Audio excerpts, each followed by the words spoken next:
Word 2010 intègre différents outils qui vous permettront de travailler à plusieurs sur un même document sans aucun problème. Donc pour utiliser ces différents outils, vous allez vous rendre en haut dans l'onglet Révision. Je déplace donc mon curseur et je clique ici sur Révision. Vous avez par exemple la possibilité d'insérer des commentaires dans votre document afin que la personne suivante donc, qui va lire votre document puisse savoir ce que vous pensez d'un élément. Donc, par exemple ici, nous allons insérer un commentaire sur ce deuxième paragraphe. Donc je sélectionne le paragraphe en question de cette manière. Pour y insérer un commentaire, je me rends en haut donc dans le ruban et je clique ici sur Nouveau commentaire. Vous avez donc maintenant donc, le paragraphe sélectionné qui est surligné en rouge et vous avez ici à droite dans la marge donc une partie qui est apparue. Donc ici une zone de texte commentaire où vous allez pouvoir insérer ici votre premier commentaire. Donc par exemple ici nous allons mettre comme commentaire relire ce paragraphe comme ceci. Donc vous voyez ici, donc je clique en dehors du commentaire et donc ce commentaire apparaît maintenant en permanence donc dans mon document. Donc de cette manière, vous insérez donc autant de commentaires que vous le souhaitez. Donc par exemple, j'insère un commentaire ici pour le titre. Donc je sélectionne le titre comme ceci. Je reclique en haut ici sur Nouveau commentaire et je vais mettre ici par exemple titre de mon texte. Donc j'insère ici titre de mon texte à l'aide de mon clavier. Je clique en dehors du commentaire pour valider.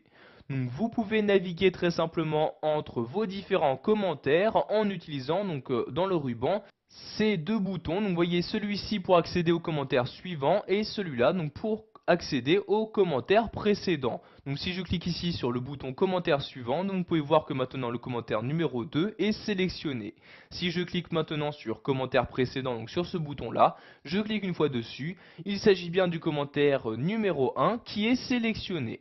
Pour supprimer un commentaire, donc par exemple ici celui-ci, vous pouvez cliquer sur ce bouton là en cliquant ici sur la flèche qui apparaît à droite. Donc vous voyez je clique, vous allez pouvoir supprimer tous les commentaires présents, donc actuellement présents dans votre document. Donc vous voyez ici supprimer tous les commentaires du document.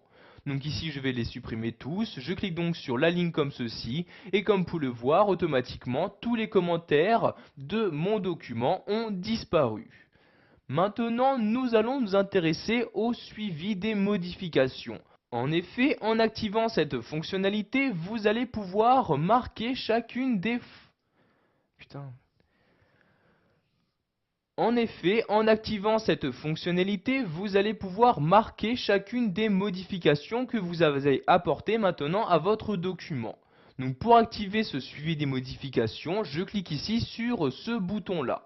Donc maintenant, le suivi des modifications est activé, c'est-à-dire que toute modification que vous allez apporter sera répertoriée. Donc par exemple ici, je sélectionne Gustave Flaubert, je le supprime en appuyant sur la touche supprimer de mon clavier et vous pouvez voir que la suppression n'est pas totalement faite. Donc en effet, donc maintenant le groupe de mots est sélectionné donc est barré et est écrit en rouge. Si vous laissez votre souris dessus, vous pouvez voir quelle personne a supprimé donc ce groupe de mots, à quelle date et à quelle heure celui-ci a-t-il été supprimé.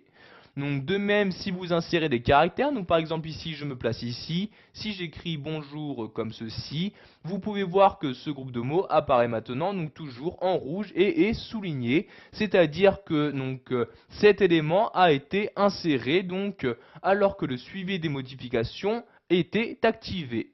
Donc ce suivi des modifications reconnaît également donc le changement de mise en forme. Donc si je modifie donc par exemple la mise en forme de ce paragraphe, donc je le sélectionne, je vais ici donc dans l'onglet accueil, je vais par exemple ici le mettre en gras, je clique sur le G comme ceci. Vous pouvez voir donc automatiquement ici un commentaire s'insère pour me dire que la mise en forme a été modifiée. Donc ici le texte a été mis en gras donc le 14 avril 2010 à 11h20.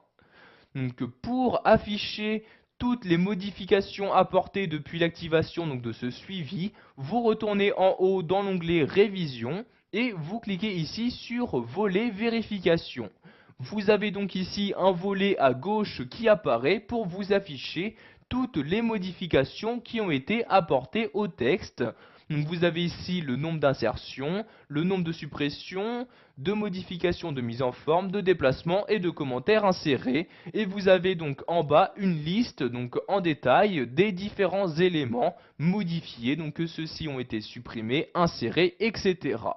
Si vous souhaitez maintenant désactiver ce suivi des modifications, je clique ici donc sur ce bouton-là pour le désactiver, mais vous aurez toujours donc les différents éléments modifiés donc quand ce suivi est activé qui apparaîtront dans cette partie-là. Si vous souhaitez maintenant fermer cette fenêtre, donc ce volet, je clique ici sur la croix comme ceci et voyez donc le volet est maintenant fermé. Voilà, vous savez maintenant comment travailler à plusieurs sur un même document sous Word 2010. Vous avez donc appris à insérer un nouveau commentaire et à utiliser le suivi des modifications.